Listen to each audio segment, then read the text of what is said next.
Alrighty, ladies and gentlemen, welcome back to today's episode of the Sort of Strongman podcast. My name is Isaac Rogers, joined by my co-host, Brandon Jordan. Brandon, you doing all right today?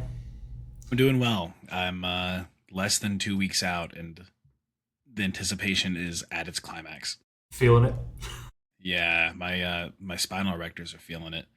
I bet, yeah. Bennies and squats and deadlifts and the circus dump. It's a lot of unbalanced movement. So Yeah, not a lot of slack being pulled in this competition from no, all the axle stuff. yeah, I was hoping that there would be like a throw or maybe a Hercules hold. I know the Hercules hold is a boring event, but when you've got 7 events, would be very nice to have a boring event. Yeah, and people talk about like sandbag carries being a moving event, but when you are taxing your mid back and your hamstrings and your glutes so much with everything else, people don't realize how hard it is to stay upright with a sandbag. Like that's one of the things I did Conan's wheel for the first time in May, and I had no idea how bad it was going to be on my hamstrings and my glutes to Yeah. be walking like that for the whole time. It's terrible. Especially a sandstone instead of a sandbag because you're all the way out here instead of hmm being able to compress it. Well, you are. I'm still pretty close, but Yeah. yeah, some people are pretty. Yeah.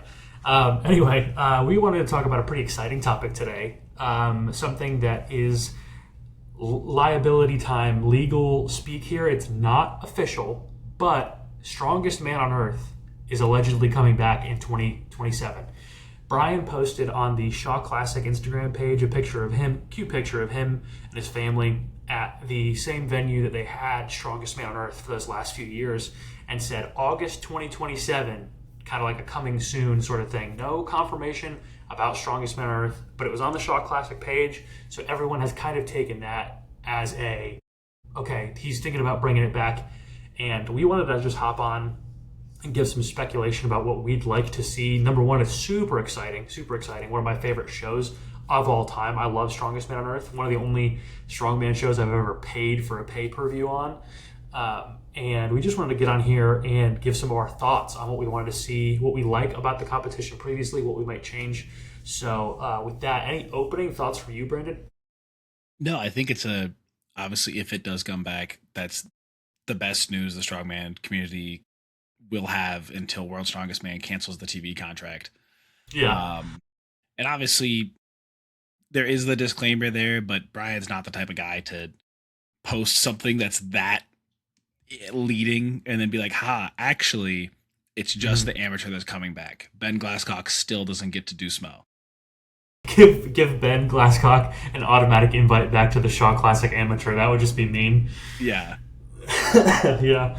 Be like, pull out, invite Patty Haynes to the Strongest Man on Earth, and then put Ben Glasscock back in the amateur show. that's how it should be.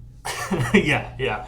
But yeah, dude, that's super exciting. I would love to see, obviously, the show come back, be at the same former glory that it was before, with a couple tweaks that we can get into later. But see, I can't even imagine, like, if I was Ben Glasscock, to see an invite from Strongest Man on Earth after qualifying, the absolute devastation that was 2026 getting canceled, because nobody really saw it coming. I mean, kind of, but like we were like, oh well, it's gonna take a little hit. He's gonna downsize. It's gonna come back, and he was like, he canceled it, and everyone was so sad. I can't even imagine if I finally qualified for a big show, I would be devastated. But if it does come back, I know Brian for sure is going to be like, oh, I have to honor the invite of the last guy to win the open show. Like, he worked so hard for that. So that, and then obviously Evan Singleton has to be invited back because Hmm. he's the last champion. And everyone was talking about like, oh, Evan Singleton is the last strongest man on earth ever. And I had a feeling that I was like, there's no way Brian worked this hard for strongest man on earth, put all this money into it. He's just gonna let it go forever. I don't see that as a thing. And I saw that post the other day, and I was like, hell yeah! Now we're back in business. Hopefully back in business. Yeah, I had a suspicion after they posted the equipment for sale. They said, hey, the stuff from Strongest Man on Earth is on sale. And then no one ended up with it. Like, no one ended up with any of these cool pieces of gear. Obviously, it's hard to buy, but you're telling me there's not some super rich strongman aficionado out there, or that Rogue wouldn't want to buy some of this equipment. I never heard anything about any of it being bought. And so I had a suspicion after nothing started popping up elsewhere, I was like, maybe it's not for sale anymore. Maybe he's holding on to it. Yeah, I know Lucas wanted the log really bad for. Obviously, he set the American record on the log. It would be so sick. Can you imagine pulling up to somebody's strongman gym? They have the strongest man on earth Slater log. It's like, yeah, I set the American record on that, by the way. And he waddles back to the studio to record another podcast. But yeah, the only thing I heard was that like some of the throwing kegs or like a couple of the stones, I think, got sold. Some of the stone like posts. Yeah. Obviously, like, how are you going to buy the keg chest press? Like, that doesn't make sense. Nobody would really be able to buy that. The car leg press, like, what are you going to do with that? And a couple of those events I would love to see back. A couple of them, not a huge fan. But like I said, we can get into that in a second. Are there any events that stick out to you as, like, the greatest ones he's done, like something you really, really want to see back? I mean, you just mentioned two of them. But the keg chest press and the leg press, I think benches. I understand why strongmen don't bench, but it is like a major facet of strength that we just kind of completely ignore. And so it's kind of nice to be like, hey, yeah, it's not powerlifting style bench. It is still a bench movement, but that was very cool. And then the visual spectacle of the car leg press. I mean, when I bring up, I work at a Gold's Gym. When I bring up that, like, hey, I do strongman, people are like, oh, you know, like. I saw a video of this guy leg pressing a car. Like, do you know that guy? I'm like, yeah, I know of him. Like, that's what we do. Yeah, and some of them I've even met, which is pretty cool. I don't know why. Like, some people didn't seem super enthusiastic about the car leg press. I thought it was sick. I thought some of the rules that he had on there were a little bit like, you can't. Like, what do you mean you can't move your hands off of the handles? You can't take your hands off. And like Evan Singleton's going to get points off for hyping up the crowd. That doesn't really make sense to me.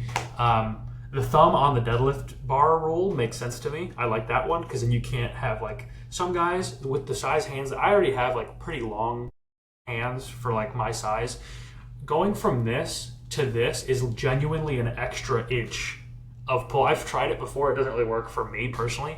But I know Thor is a big fan of like letting the straps settle into his hands. So I think that one's fine, but like the car leg press, you can't. What do you mean? Also, the bench press. What do you mean you can't take your hands off the like that? Safety reason, maybe, I guess, but I think the keg bench press is super sick. I know Lucas and Alec on their podcast, for some reason, that's like their most viewed event ever. Is like every time they post a video of the chest press, it gets like crazy views, which makes sense. It's really cool. Like the kegs spiraling down and everything. I would love to see the squat come back. The squat apparatus that he had was so sick. Like I said, there's certain things about people were upset that, oh, Mitch Hooper figured out how to lean back more into it. It's like, okay, who cares, man? I mean, part of being a winner in a competition is figuring out how to compete intelligently, and if he figured it out, he figured it out. You can't be mad at somebody for doing better. Yeah, it happened at World's Strongest Man this year. It's just like it happened at World's Strongest Man. I mean, years ago, but even before I started doing strongman, when they had the big to the pads with the big globes on the end. It happened years ago. Everyone's been gaming the squat. Mitch was just the only one who's like, "This is a squat. I'm gonna game it." Yeah, and I mean, the whole reason that Brian set up all these countermeasures is because Brian has done that. Like, you don't think somebody who's 4-time World's Strongest Man, 3-time Arnold champion is gonna figure out how to game a squat a little bit? Come on, guys, like, be for real. Yeah, one event that and this is a hot take, that I would not like to see come back, at least in this form, is the Stones event. I did not like how we had the Stones set up. It's cool, but Tom is strong enough to get that final stone. But when he's the first one to go out there, and there's all these tacky problems, the arena's hot, the stones are cold, the seal is different. I mean, how many times do we have people have issues with the stones? Like Andrade blew up about it. Tom Stoltman blew up about it. I think someone else, I forget who else had a problem with it. But just that setup, I would just rather see like a Max Atlas stone, because that's basically what you're doing. Most of the guys are just getting one rep and calling it. And then if you get 2 reps, you just immediately win the event. Yeah, guys who traditionally, we know, like you and I know, you give Austin Andrade literally any stone in the world and he's top 3, doesn't matter. Mhm. Like, does not matter whatsoever. And so he comes out, he's like, it's wet. And they're like, no, it's not. And he's like, it's wet. Like, we saw, you don't, one of the guys, I don't remember who it was, but they're talking about like stone lifters in terms of like who's the best and who's not. And they mentioned specifically the fact that Austin and Trey have some of the most insane like crushing power out of anyone on the stones, because that's like a major factor. And so you think that like, no offense, but like, you think that Mitchell Hooper, who is not known for being great at stones, is going to beat Trey and Austin on the stones? Like, if there wasn't some, like, not to discount Mitch Hooper because he's fucking Mitch Hooper, but like these guys who would struggle on the stones, that's one of the things for me. I also didn't like the pace of that event too much. I thought it was really slow because it's like, Yeah. I like as much as Giants Live puts out stones that are too light for these pro guys sometimes, I still like that it's like, and the whistle blows and they're going and they're going and they're going. Either you finish it or you don't. Head to head is fun. I loved when the Shaw Classic had the stones event. I personally am much more partial to a natural stones event, like Fortissimus style, where it's like these weird shaped stones. Tacky isn't as much of a factor. It's literally just, are you good at lifting stones? Because I don't like 3 minutes of watching the guys do this and then like maybe get sticky and then do it again, and then like you can't really celebrate after. You can't shake anybody's hand, you can't fist bump because you're covered in glue. Like, that isn't as fun to me. It's also, I feel like Atlas stones are a weird, like, we talk about how an event has to be at least somewhat relatable to be more entertaining, and Atlas stones are a weird one because like you show somebody that there's 4 stones in a row. The first one is 150 pounds lighter than the last one, but they're the same size and they look the same. Like, to me, I know that it's a 600-pound stone. That's nuts. But to like the average, like if it, like, Strongman isn't supposed to be purely, oh, can you clip that and send it? But like, if you were to try to take a clip of that event, unless you can see the label of the stone, like the weight, it's not as cool as like you watch Derek Poundstone lift a 500-pound natural stone. You're like, what the hell? And and we've talked about it before too. Brian does a very good job with most events of being relatable to the average person, to where it's like the super yoke with the safes. It's like, okay, I have a concept of what a gun safe, how heavy it is. It's ridiculously heavy. They've got 2 of them plus, like, I mean, obviously not real gold bars inside. You know what I mean? Yeah. But like, plus they're putting these bars. I know how much that weighs. I can conceptualize that. Yeah. Even the keg, the bench press is like, most people have benched. Most people who are watching this stuff have benched once in their life. They understand, okay, that's 500 pounds and he has no leg drive. That's really cool. But a round stone, people have no concept of like for us, a 300 stone is not impressive. Your average Joe is not breaking ground with that. No. Even especially like if it's their first time touching it. Yeah, stones are hard. Let alone like a 350 stone or a 450 stone. But only strongmen have a concept of how that feels in your hand and how that feels to load it and what it feels like on your chest. So that's my only issue. I think it's the only event that I was like really, really not a fan of. I have a couple. You have more? Okay. I have a couple, yeah. So one last note on the Atlas stones. It's like also, it's kind of the same thing as like a suited deadlift where it's like, oh, well, that guy has 2 pounds of glue on his hand also. Of course he got it up, which isn't how it works. But you show somebody, it's like, well, how the hell how are you grabbing that? It's like, oh, they're glued to it. It's like, oh, okay. They have a special glue that they invented to glue them to the stone. Yeah, they're like, you know what? We invented an event. We invented an event that we can't actually do. So let's actually make a glue so that we can do it. Which I love stones. I'm built to be a stone lifter. I don't know if you can tell by the wingspan I got on me. I can get some Atlas stones going, but it's like, it's fun to do, but it's not fun to watch usually. A couple of the other events I'm not super enthusiastic about. I don't like the straight bar deadlift setup that they had. I thought it was kind of underwhelming because it's like a 1 rep max deadlift in a situation like Strongest Man on Earth. We talked about scale. It doesn't really spark joy, if that makes sense to me, because it's like the plates were super cool with the Strongest Man on Earth logo. Those were tough, but having just the deadlift platform, 1 lifter at a time going, I feel like you need either like the Hummer tire on the whippy bar. I loved the Hummer tire trap bar deadlift. Yeah, that was very I thought cool. that was awesome. I'm not a huge fan of the the front carry implement. Yeah, that weird I like oil rig piece thing it Yeah, I was. thought. I mean, I again, that's just something that's like I work in a field where I move that kind of stuff. Sometimes, like pieces of weird metal equipment are heavy as shit, and it's like it is weird, but it's like it looks a little bit silly in my opinion. It's a sponsor, so it makes sense. Same reason that JF had all the tire stuff, where it's like there's a tire company sponsoring the event, so it's like you can't get rid of it. I thought the power stairs implements were kind of cool. I know Brian's power stairs are very high, but I like. I think it's good. I think it's challenging, and I'm not a huge fan of a max effort throw unless it's for max height. I think that a max weight throw can be fun, but it's also one of those events that's so slow. It's like each person, you have to give them at least 30 seconds for an attempt because it's not fair otherwise, but it's not as fun as like the most skillful throwers in a lineup of guys. Let's take Nick Guardione, for example.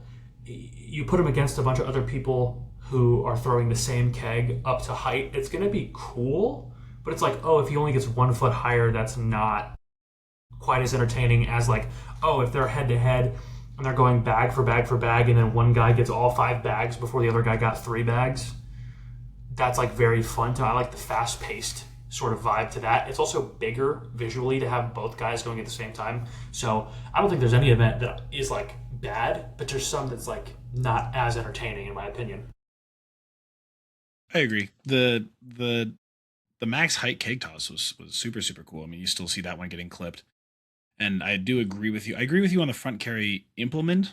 I did like the event, Yeah. but if you compare it to like the Giants Live Shield or the World Shield, or even a Husafel, it's just those look way cooler because the average person is like, oh yeah, your arms are like this. You know what I mean? It's this weird shape. You got to kind of crush it. But that one, it was a T, and so Yeah. it looked like okay, yeah, you just kind of lock into it. I loved also that at Worlds last year they had that knack medley with the Zercher where it was the 2 toolboxes. I thought that was fun. Yeah, that was cool. One of my things was too is if like the safes you mentioned earlier that they had for the thing. If you did some sort of front carry or even the yoke that's lighter with those 2 safes into the power stairs, I love power stairs. Power stairs are like my favorite way to end a show. It's the best. It It's the doesn't get best any final better. event. It's the best final event because you're literally on the stairs when you win or Mhm. lose, or Yeah, and it's when also you allegedly can't get it up and Brian Shaw somehow yeah. beats you and comes from behind by 10 seconds. Yeah, funny how that works. Anyway, yeah, there's a certain visual element to like, especially so far, I have yet to see an example of this that isn't true. But the guy who won the show usually ends up finishing all the power stairs. So like Tom Stoltman at Britain's last year, Evan Singleton at SMOE last year. Rest in peace, Lucas being in first. I was watching that event. It was funny because Lucas and Alec did an analysis of Strongest Man on Earth before they went, and they were like, "Listen, we think Evan can do really well at this show, and I need to be ahead of a." He's like, "I need to be ahead by at least 2 points going into that event because Evan is going to beat my ass." And then they went into that last event. Lucas was in first by like a point, and then I watched that. I was like, yeah, there it goes. I was rooting for Lucas, but I'm like, you can only move 390 pounds so fast up a set of Yeah, power stairs. And like, you watch it, and he's like walking down the steps, and I'm like, come on, man, you gotta go. I'm like doing one of those like Disney movie like crying through the screen of my TV. I'm like, oh, yeah, you gotta go faster, you gotta go. and And that was right after the Tom Evans attempt too, where he was like, I think it was him and Andrade were both dying on uh, the stairs. They had to bring the oh oxygen out. It's yeah, hilarious because they both go and then Evan goes and he's done 10 seconds yeah, faster than both of them, losing his stuff on the top of the stairs. mhm, And then backstage, Evans and Andrade were both like, yeah. Yeah, not to mention, not to forget Maxime Boudreau with a phenomenal yeah, show-winning that run. His run beat everyone else by like 5 or 6 seconds, but he was so far behind it didn't really yeah, he matter for finished in like 14th.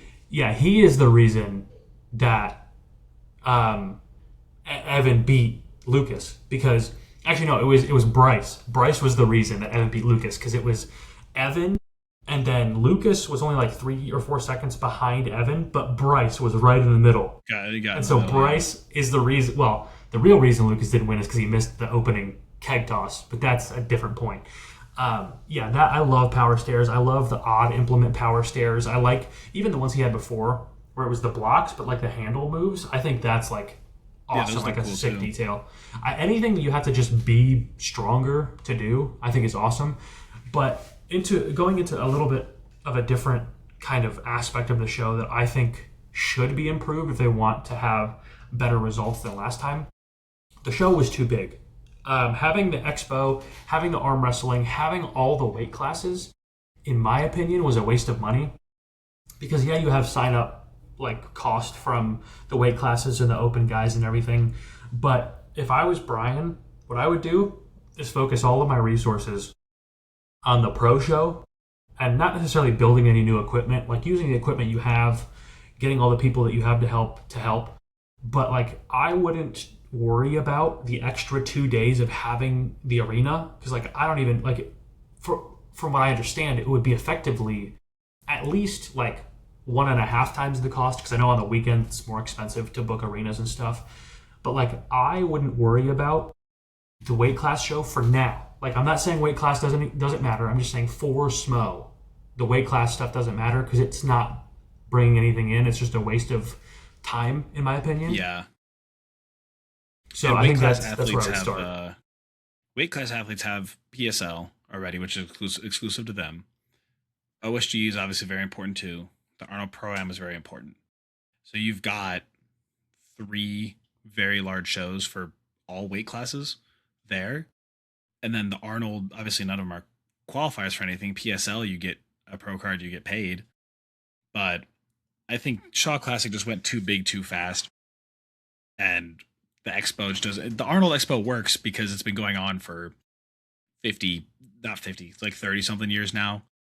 35. Uh, It's a little bit over 35 years because it's 35 years 3 years ago. So like the 38th year, something like that. Almost yeah, I 40 want to say years. it's coming up on 40 years. Um, but Arnold also had the backing of the mayor of Columbus Yeah, behind but it's him. Arnold.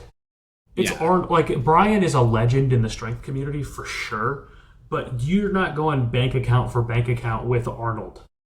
Yeah. And even bank account with just bodybuilders. There's just more people who care about Mm-hmm. bodybuilding.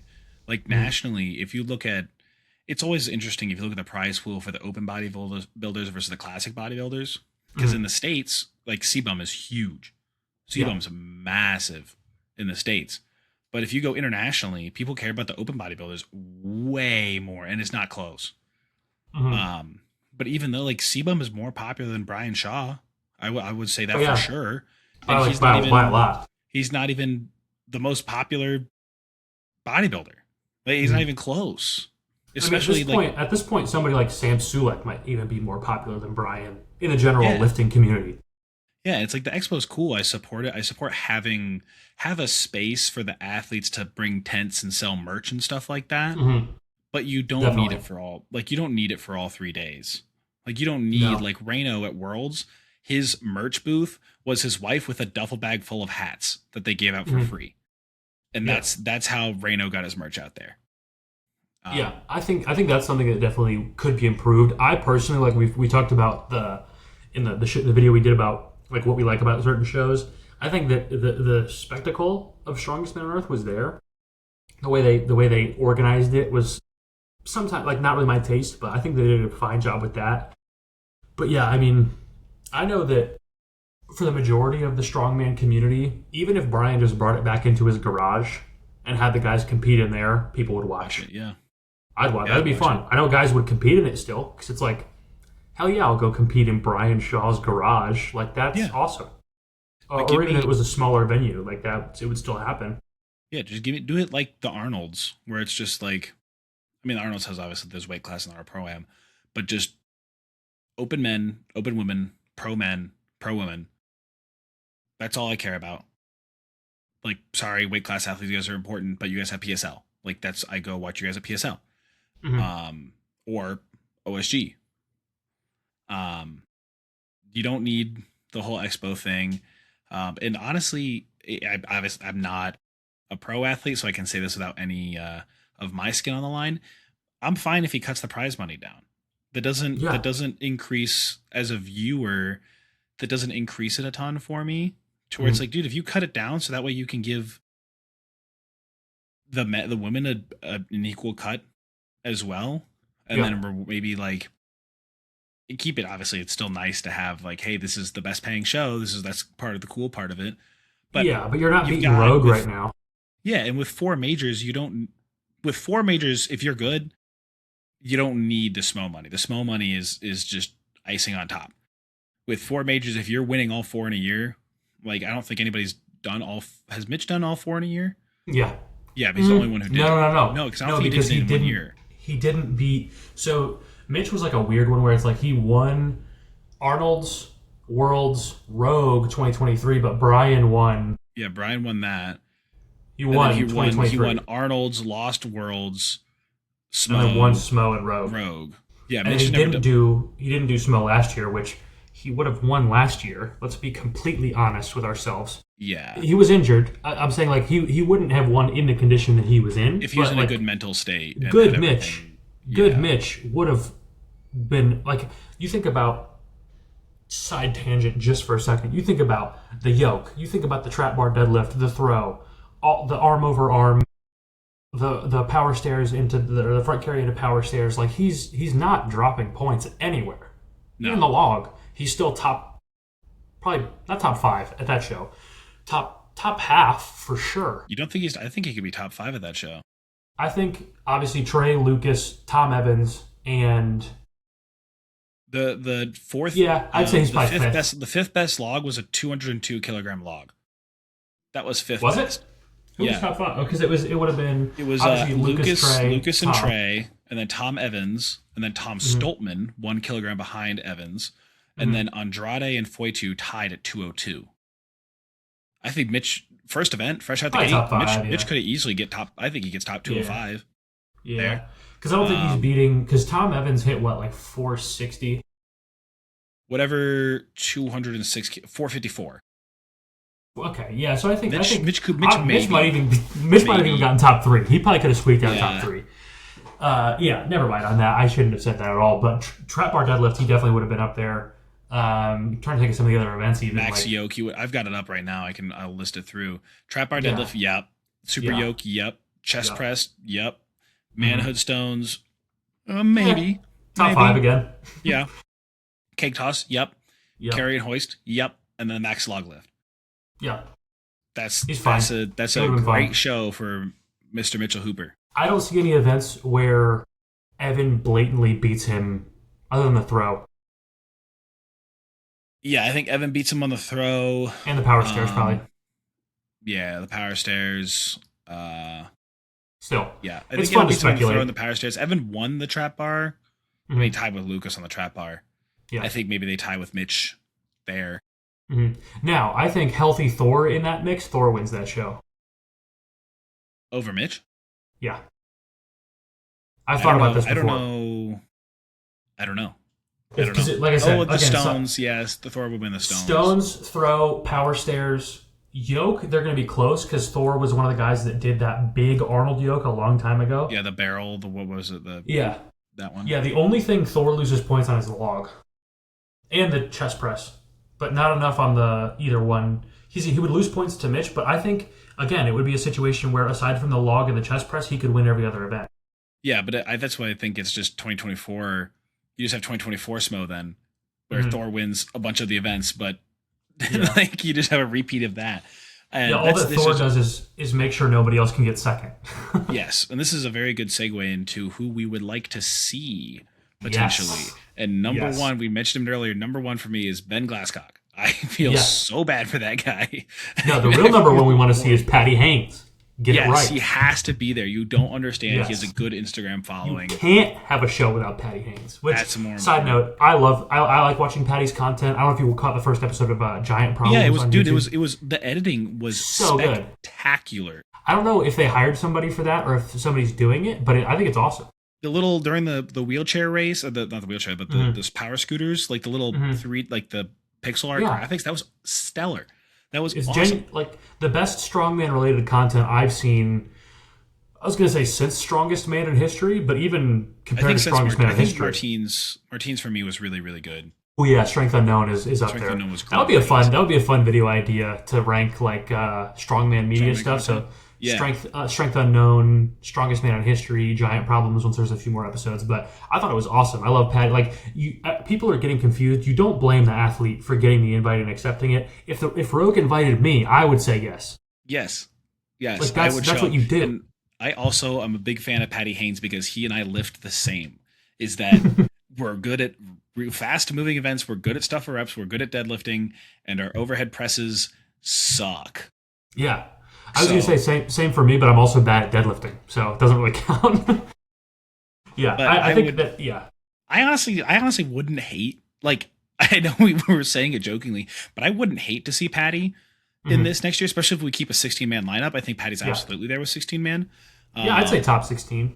Yeah, I think people that drop out from last year, and obviously this is pre-Rogue, pre-Arnold's, pre-OSG. If someone goes there and does nuts, you know And what I mean? Worlds, technically, Yeah, pre-Worlds is I wouldn't mind seeing for my 16, Evan Singleton.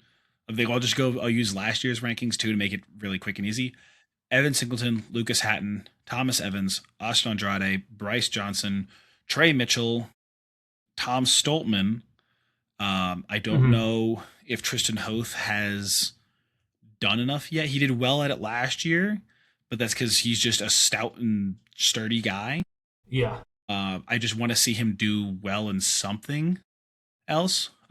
In his place, I would have Patty Haynes. Um, Same with Wes. Wes hasn't been given a lot of opportunities, and I'm Yeah, not. Wes has been kind of hurt recently too. So like the Yeah, whole he's bicep been. thing. He's Same with Tristan. Tristan's a little hurt right now, so that would make sense. Yeah. So I would like to see Andy Flynn there instead of Yes. Wes. hmm Obviously, keep Andre Foytu, Eddie Williams, Nick Gardione, Josh Spurgeon, and then the final three invites I have. I'm going to save my hot takes until I want to hear your rankings. hmm So I've Yeah, got some names that are a little bit spicy in here. yeah, I have a few guys that I'd love to see. I would love to see Jack Osborne. Okay, that was one of mine. Okay, well, let's go. Yeah, Jack Osborne right there. This might be another one of yours, depending on how he does this year. Is Joe Oliver? Is it I've got potential? I've got That's Joe. like he's one of those for me that like in my ranking system he'd be on the cusp of like I wouldn't put him like I wouldn't say that he's outright top 16 in the world right now, but like if somebody like Andre Foytu has to pull out or Andy Flynn or whatever, like get somebody else in there.